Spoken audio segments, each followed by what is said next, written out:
తెలంగాణ శాసనసభ సమావేశాలు వాడివేడిగా జరుగుతున్నాయి.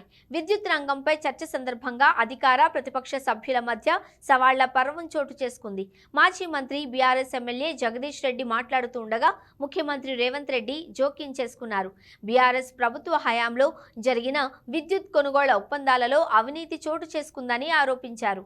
ఆనాడు కేసీఆర్ ఎలా సభను తప్పుదోవ పట్టించారో 2015 రికార్డులు తీయాలంటూ వ్యాఖ్యానించారు. కేసీఆర్ పై సీఎం రేవంత్ చేసిన వ్యాఖ్యలపై జగదీష్ రెడ్డి తీవ్ర అభ్యంతరం వ్యక్తం చేశారు. కేసీఆర్ ను తప్పుబట్టే అర్హత కాంగ్రెస్ ప్రభుత్వానికి లేదు అని అనడంతో మరోసారి సీఎం రేవంత్ జోక్యం చేసుకున్నారు. జగదీష్ రెడ్డి గురించి కోమటిరెడ్డి చెబుతారని అన్నారు. జగదీష్ రెడ్డిపై హత్య కేసులతో పాటు దొంగతనం కేసులున్నాయని అన్నారు. దీంతో జగదీష్ రెడ్డి తీవ్ర ఆగ్రహంతో ఊగిపోయారు. కోమటిరెడ్డి వ్యాఖ్యలను రికార్డ్స్ నుంచి తొలగించాలని స్పీకర్ను డిమాండ్ చేశారు. కోమటిరెడ్డి చేసిన ఆరోపణలు రుజువు చేస్తే ఎమ్మెల్యే పదవికి రాజీనామా చేసి ముక్కు నేలకు రాస్తానని సవాల్ చేశారు. జగదీష్ రెడ్డి సవాల్ను స్వీకరిస్తున్నట్లు మంత్రి కోమటిరెడ్డి ప్రకటించారు.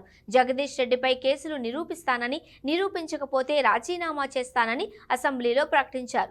దీనిపై జగదీష్ రెడ్డి స్పందిస్తూ తనపై కేసులు పెట్టిందే కోమటిరెడ్డి అని ఆరోపించారు. సబ్జెక్టు నుంచి డివియేట్ కావద్దు అని ఆయనను స్పీకర్ పదే పదే కోరారు. కోమటిరెడ్డి వ్యాఖ్యలను అసెంబ్లీ రికార్డుల నుండి తొలగిస్తేనే మాట్లాడతానని జగదీష్ రెడ్డి భీష్మించారు. నిబంధనలను పరిశీలించి నిర్ణయం తీసుకుంటానని స్పీకర్ హామీ ఇవ్వడంతో జగదీష్ రెడ్డి తన ప్రసంగాన్ని కొనసాగించారు.